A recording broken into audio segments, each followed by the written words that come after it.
Jika ayat-ayat Al-Quran adalah firman Tuhan, mengapa surat Al-Fatihah justru seperti narasi doa manusia? Menurut saya ini pertanyaan yang kritis dan, bila mengetahui jawabannya, bisa membawa kita naik level dalam tahapan pemahaman Al-Quran. Bagi yang sering menggunakan WhatsApp pasti mengetahui salah satu fiturnya, yaitu download media, seperti gambar di bawah ini. Pesan dari seseorang sudah masuk, namun konten yang dia kirim belum bisa kita buka, karena file berkasnya belum diunduh download pada smartphone kita. Untuk membuka file itu, kita harus download terlebih dahulu, dengan menekan ikon panah ke bawah. Saat menekan tombol tersebut, tindakan ini dianggap sebagai permintaan uplink, request, dan saat berkas mulai dikirim, itu adalah jawaban terhadap permintaan kita download, response. Komunikasi dua arah ini adalah salah satu metode dalam transmisi data atau informasi. Sebagai buku yang ditransmisikan turun-temurun, Al-Fatihah memang dipaketkan dalam satu bundel dengan Al-Quran. Meskipun demikian, surat Al-Fatihah tidak pernah digabung satu halaman dengan Al-Baqarah. Selalu kita temui dalam berbagai mushaf. Ada bingkai khusus dan terpisah antara Al-Fatihah dan Al-Baqarah, dan masing-masing diletakkan pada dua halaman yang berbeda. Iluminasi dan teks Arab pada surah Al-Fatihah dan Al-Baqarah dalam mushaf C. 4. Koleksi LPTQ Kabupaten Subang. Umumnya antar surat Al-Quran cukup dibatasi dengan tanda garis pembatas yang memisahkan antar dua bagian. Pembatas ini awalnya dinamakan surat. Seiring berjalannya waktu, bagian yang dipisahkan itulah yang akhirnya dinamakan surat ke-1. Mulai dari Al-Baqarah hingga An-Nas, setiap surat selalu tersambung pada halaman yang sama, dan tidak pernah dipisah penulisannya, seperti yang terjadi pada Al-Baqarah dan Al-Fatihah. Beberapa hal ini saya maknai bahwa dalam mushaf Al-Quran terdapat dua bagian, elemen yang berbeda. Dua bagian yang berbeda ini cukup sejalan dengan analogi di atas, yaitu adanya request dan response, adanya permintaan dan jawaban, adanya download dan uplink. Komunikasi dua arah antara yang lebih rendah dengan yang lebih tinggi. Untuk mendapatkan berkas, harus menekan dulu tombol downloadnya. Harus ada niat dan aksi, agar bisa memahami pesan. Sesuatu yang sudah diberikan given, belum tentu dipedulikan, apabila tidak ada minat. Oleh karena itu meski kita sudah dapat akses langsung ke file, namun bila tidak tahu alasan untuk memahami file itu, maka maksud si pemberi file tidak akan dapat dipahami. Al-Fatihah adalah kumpulan kalimat yang menggunakan perspektif orang pertama tunggal, ditujukan kepada Tuhan semesta alam, sang pemelihara orang tersebut.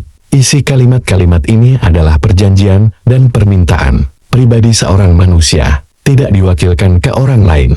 Sang manusia berjanji untuk tidak mengabdi selain kepadanya, dan meminta untuk diberikan petunjuk, agar bisa merasakan kehidupan yang lebih baik dan benar. Susunan kalimat surat ini begitu indah dan dalam, sehingga sangat sulit bagi saya untuk percaya ada manusia yang mampu membuatnya. Secara pribadi, apa yang seorang jiwa manusia minta dan butuhkan ada dalam kalimat yang dinarasikan pada Al-Fatihah. Al-Fatihah menjadi sebuah bagian sendiri di request, tidak termasuk dalam bagian Al-Quran, tetapi termasuk yang diajarkan oleh Allah untuk dibaca berulang-ulang. Hal ini sejalan dengan pemisahan dua elemen, Al-Fatihah dan Al-Quran, yang tertulis di surat Al-Hijr 15:8-7. Walakat tain kasab amiyal me'en wal kornal ain.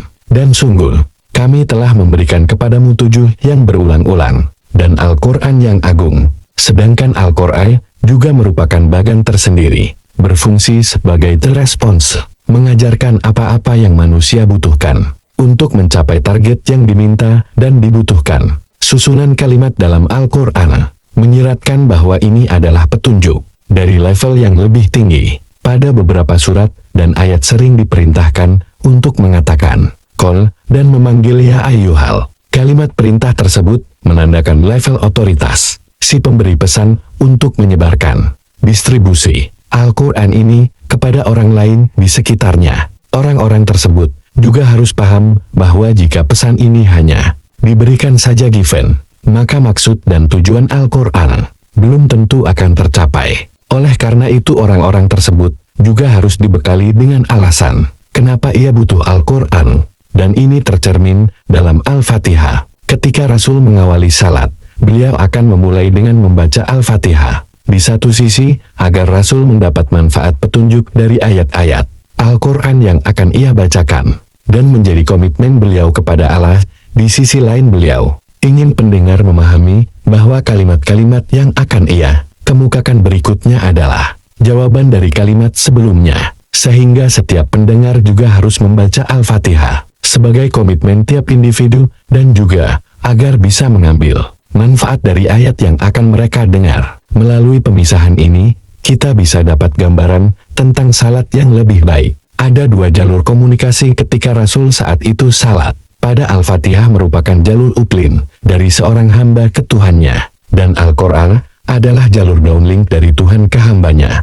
Jalur downlink ini merupakan jalur dari Allah ke malaikat ke Rasul ke hamba, sehingga salat bisa dikaitkan sebagai jalur komunikasi dua arah. Jalur Al-Fatihah sebagai permintaan dan jalur Al-Quran yang merupakan respon terhadapnya.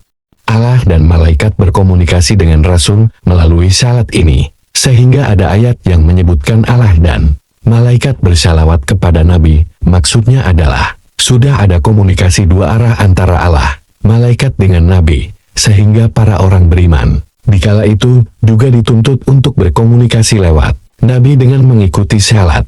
Karena downlink sebelumnya sudah terbentuk, berkas yang sudah di-download Al-Quran sudah ada pada Nabi. Para orang beriman kala itu bisa mengakses dengan cara ikut salat-salat salawat yang diselenggarakan, didirikan oleh Nabi. Memahami Al-Fatihah bisa jadi kunci untuk memudahkan manusia memahami Al-Quran. Banyak orang yang tak punya akses ke Al-Fatihah, namun memiliki semangat yang sama dalam rangka mencari kebenaran dan hidup yang terarah. Beruntunglah bagi orang yang mengerti apa yang selama ini ia mau dan pinta kala membaca Al-Fatihah.